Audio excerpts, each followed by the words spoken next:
there, it's Natasha and thank you so much for joining me today. Well, today is just one of my most favorite techniques and it is so effective.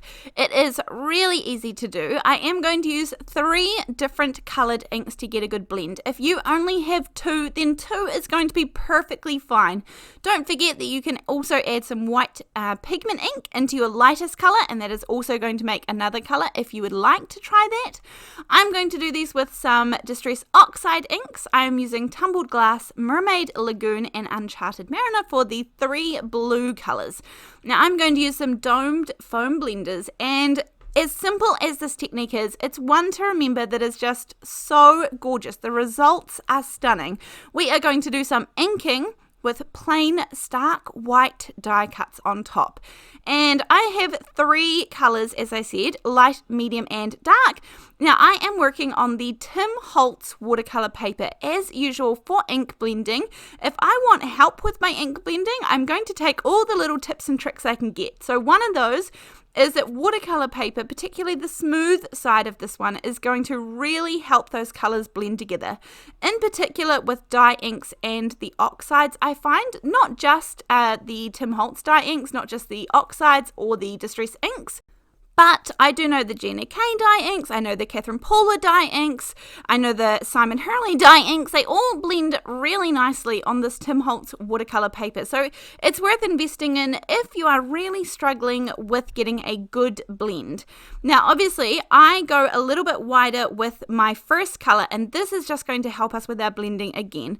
We want to add that first base layer of ink and then we can blend it into each other. So I'm going to take another dauber and use that for the mid color here, and then this kind of looks like a bit of a mess. It really does come together and it feels a little bit like this harsh lines and things, but again, with using this watercolor paper and with using the oxides, those harsh lines we can actually, there's quite a bit of playtime where we can buff these out. So I really want to make sure that I can still see the original color in the center.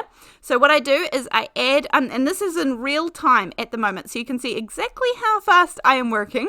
I add more of the second color, and then I will come back to the lightest color, to the Tumbled Glass, and then I will work that in so that there is a nice smooth blend without losing that Tumbled Glass color altogether. So I've gone around the edges, and again we just want to go right to the edges. Even though we're going to be covering that up, when the 2 inks meet, it's going to make it a nice easy base for us to blend the colors together. So here's where I'm going to come back to the Tumbled Glass, and I'm going to speed it up just because, you know, you can see this, the pace that I'm working at. I do a quick bit of Tumbled Glass and then I come in with the darkest color. So then I add in the darkest color, and then I'll come back to the medium color and do some blending with that one as well. Again, you don't have to do this circular technique. You could do from top to bottom. You could go diagonally. That would also work.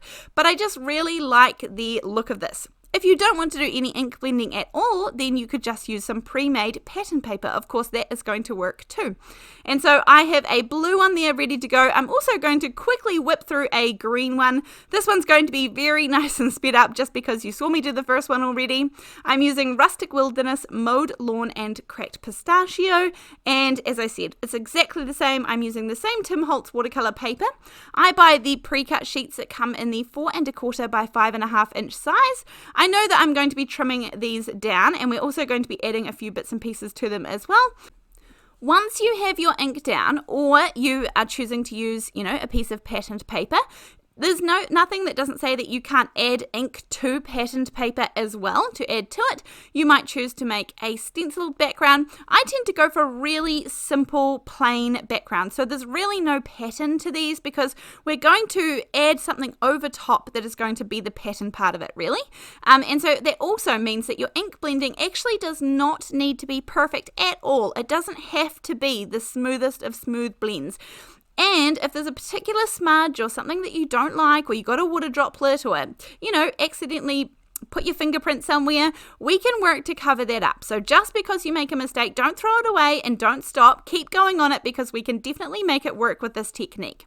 Now, with the dies, I have this one here today. This is Ella's Garden by Paper Rose. This comes with 2 dies, 1 circle die and then the pattern. Now this is what it looks like if you cut out with both of them, with those 2 dies connected together. If you don't, this is what it looks like if you just cut out that center one. So this is it opens up a whole lot of stunning techniques that you could use that die for by itself. But what I did is I'm going to actually take a die from the Hero Arts Infinity die sets. This is just a stacking die set, and I want a circle that's going to cut in a little bit closer to that frame. So the 2 that come with it create that larger, wider frame to go around it, and I just want one a little bit skinnier. Now this one here would work, but it would be right on the edge. Like I would have to have perfection to make sure that I don't skip any of the edges. So I'm going to go just 1 step bigger, and then this one here is going to work. The great thing with those stacking die sets is that they come with 18 dies in there, and that means that you are going to get one to fit every project going. So I knew that I could rely on that. I'm going to take a little bit of mint tape and run this through. Now I think I did about 6 of these gorgeous die cuts. These die cut beautifully, and I'm going to fast forward the process of die cutting all of these, but you can see exactly what I did, and I just used the same circle die with a little bit of mint tape, which is just low-tack tape that I like, and I ran all of those through with the same process. Now we are going to put those aside for 1 minute because I want to add a little bit more to our backgrounds now that the ink has had a slight chance to dry. Now for this one here, the blue one, I'm going to be using a little bit of Shimmer Mist. In the last few months of this, I have been experimenting with all sorts of different brands, and I have definitely found my favorites for all sorts of reasons. But this one here is the Ultra New Iridescent Shimmery Spray, and I love this one. It has a gorgeous even spray. I quite like adding some of those big droplets on there. It has a gorgeous mixing ball in there that you are going to give a good shake, shake, shake so that it can move everything around. As I said, I like the bigger droplets, so I take it out and I give it some of those bigger splashes, I would say. And then once I need to put that aside to dry, I do want to do the green one as well. And for the green one, I decided that I wanted a little bit of a gold tinge to it, a golden tinge. Now this one has to be my absolute favorite. This one is the Cosmic Shimmer Airless Mister. This is in the Pearlescent Shimmering Gold color. Now this one is my favorite because it is an airless mister, so it actually doesn't have that little straw that goes down into the gold, into the mica, and so it can't get clogged, which I absolutely love. And it is almost impossible for you to see the gorgeous amount of shimmer that is on these backgrounds. The bigger droplets really show up, but these are shimmery. And so I think that just adds another fun aspect to our gorgeous backgrounds. Now this one is the golden one, and you can see a little bit of it, but it is beautiful. Anyway, as I said, I have found my favorites, and they are really, really fun to use and add to my projects. I have my die cuts ready to go. Now, I chose to not add any double-sided adhesive sheets to the back of these die cuts, just because, honestly, it uses a lot of product, and I have another way that I can pop them on. I also find that it does make it, that little bit more trickier for die cutting and things, and since I had so many of them to do, I really wanted it to be an easy process. So I did not put any double-sided adhesive on the back, but if you want to, you could either use the double-sided adhesive, you could use spray adhesive. There are several options out there, but I'm going to go with the good old-fashioned one where I'm just going to put some liquid glue, and I have a little makeup sponge that I'm going to use to dab it onto the back. And in that little glue bottle is the Ranger Multi-Medium in the matte finish. Now you can take whatever dies that you have, and we are cutting them out of plain white cardstock. I also think if you cut them out of some like shimmery white cardstock, even if you put some of that shimmer spray on the white cardstock, let it dry and then die cut it, that would look stunning. I think even some gold cardstock that you might have would look beautiful here, but I'm going with that stark white contrast, and this is just one of the easiest and oldest tricks in the book with this gorgeous background, and it's sort of an ombre effect in the background, and then we are going to use these die cuts to create the rest of our background. And I die cut a fair few of these, but actually we don't want to waste them, so I'm going to put a few of these on, and then I'm going to trim off the edges. And of course we want to make good use of those pieces because we took the time to die cut them, and we've taken the time to add the extra circle, and so we want to make sure that we get the most use out of our time and our resources that we've chosen to invest in. in. So I will just, pop these in all sorts of little corners and things, and actually I get away with using just 3 of them. Now, absolutely, I could have used the other 3 of these to do the blue one as well, because I had 3 left over, but I thought it was nice to show you another example of something that you can put on the background. Now, this is the Curvy Leaves, I think it's called. I'm not sure if this is available. This is old and I love it. It is a staple to have a good piece of foliage, a good foliage die in your stash if you are into die cutting. And this one here has 3 different leaves. I've actually just cut out 2 of them. Again, it couldn't be easier with the gorgeous white contrast on that beautiful ombre blue background, and you can see how well, even if you wanted to stack these on top of one on top of the other, so that you had sort of 3 or so layers thick, that would look beautiful too. But I'm going with just one simple layer, and I still think this is a really effective way of creating a background. It's actually pretty quick. And it's really easy to create a whole bunch of cards this way. Once you're in the ink blending mood, you just do panel after panel, or do a bigger panel and then cut it down. And then you do all of your die cutting and then sticking all the pieces together. So it does come together very quickly. And then I just wanted these to be completely random. I am going to cut off some of the edges and reuse them in little places. I tend to do sort of one bigger one in the middle, not necessarily centered, and then I just fill up all of the spaces working towards the edges. And I'm using the liquid glue, matte medium from Ranger, and that's what's in that glue bottle, and that is going to stick really nicely. I know that it's going to be a nice strong adhesive, and they're not going to peel up at all once they're dry. Then, once I've cut off all the edges, I am going to leave them to dry for a couple of minutes and do some of the sentiments. Now, this again is a really old shadow die from Paper Rose, and this is I think it's one of the Hello. They have lots of different fonts there. I will link some of them down below. I thought I wanted this one to go with the green, and so I'm going to take the Rustic Wilderness, which is one of the colours that we used in the background. It's the darkest of the colours that we used in the background. And I'm just going to I put it onto a little bit of mint tape just to hold it there, because at the moment it's a pretty delicate little, die cut, and I didn't want to wrinkle it up with my inking. So I put it on a piece of mint tape, and then I will pop it onto its plain white shadow. Nice and simple. If you had, honestly, that dark green cardstock, you could use that too. But just to make everything match, I just used the ink, and I inked it up from white cardstock.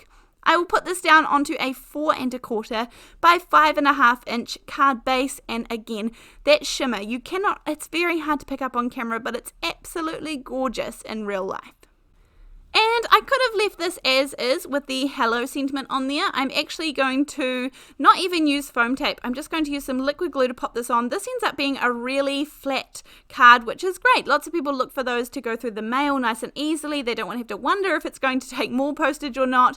So this one came together really quickly. And then I have one of my favorite little Violet Studios sticker books here full of sentiments. And this one's just going to go underneath and say hip hip hooray. You could leave off a sub sentiment if you wanted to, or you can add one on, and I still think this is just a stunning background. Very effective and one of my favorite techniques. Right, let's quickly finish up the blue card and turn that one into a finished card as well. I'm going to take the Deckle Edge, these are the rectangles from Honeybee, and I am just going to, this one is the largest one, so if I die cut this out, it's actually only just going to die cut a fraction of the edge off, but it's going to give it that gorgeous Deckle Edge look. Now, if you have like a Deckle Edge trimmer, the one from Tim Holtz, then you'll be able to use that. I don't have one of those, and that's why I chose to invest in the dies. I actually have the circles as well, and I must say, I absolutely love these. I have been using them so much, and for me it was a good investment because I don't have the space for that gorgeous big Deckle Edge trimmer, and also I'm able to do the circles, which kind of matches with the rectangle, so that's why I chose to pull these ones out. I have a whole lot of the circles, all like pre-die cut in the back from previous projects. I have some in vellum, I have all the different sizes. These are just leftovers, and I find that if I store them in the back of my packaging, that I'm far more likely to look for them and use them there rather than storing them in my little scrap stash. Then I have the Magic Messages. This is from Lawn Fawn, and I love these. These are for circular sentiments, and they, again, I think there's there's 6 or 8, I think, sets of stamp sets which cover every, occasion under the sun. But I got the one that's sort of generic and has lots of different occasions all in one. And so this one, I just had a couple of little, a few of the little scrolls around the side that I didn't necessarily think added to that sentiment. And I remember last time I had to, block them off because I didn't want them as well. And then this time I thought, actually, I'm going to cut it. So I did, and I was happy. I'm happier using the stamp this way. In my stamping platform, I have the Ultinew Sticky Mat. This is actually meant for their stamping wheel, but I have been using it in my stamping platform, and I absolutely love it. I had to cut mine short a little bit, just by 1 inch, so it fit in my smaller platform, but I know people who have been using it in their Tim Holtz platforms, and it's absolutely fabulous as well. When it was coming to stamp the sentiment, I was going to use the VersaFine Onyx Black, but actually, since I had it in my stamping platform, I trusted my oxide ink, and I used the darkest colour again, the Uncharted Mariner, to stamp it out, the sentiment, and it actually stamped beautifully. Then I have another size bigger of vellum that is also cut out in that Deckle edge circle, and I'm just going to pop that behind it. I'm keeping these super, super simple because we love the backgrounds we created, and that's what we want to showcase in these gorgeous cards. So I'm going to put down a little bit of gold thread around this just to add to that little element of shimmer. So a couple of pieces of double-sided tape on the back of that one, and then I will wrap the gold thread around and around as long as the piece is that I had, and it actually catches really nicely on the edges of that Deckle edge that I have there, so it's really not going to move anywhere. It sort of slots into those little pieces. And then this one I'm going to pop down again on a 4 1/4 by 5.5 inch card base. I'm going to use some liquid glue so I can slide it around and get it exactly right, because remember I said that the Deckle edge is going to leave just a tiny little border. And then I have my sentiment right in the middle of all of that thread, and I'll add some little glass water droplets, and we are done for the second card as well. I hope that you have enjoyed revisiting this technique. This is just one of my utter favorites, adding ink and then those stark contrast with the white die cuts on top. So I hope that you give this a go. Thank you so much for joining me. Let me know what you think of this one down in the comment section down below. If you're enjoying these videos, make sure you give a like and subscribe to my channel. I have over 1,000 videos now on my channel that I would love for you to come and see. Other than that, I will see you on the next video. Thanks, bye!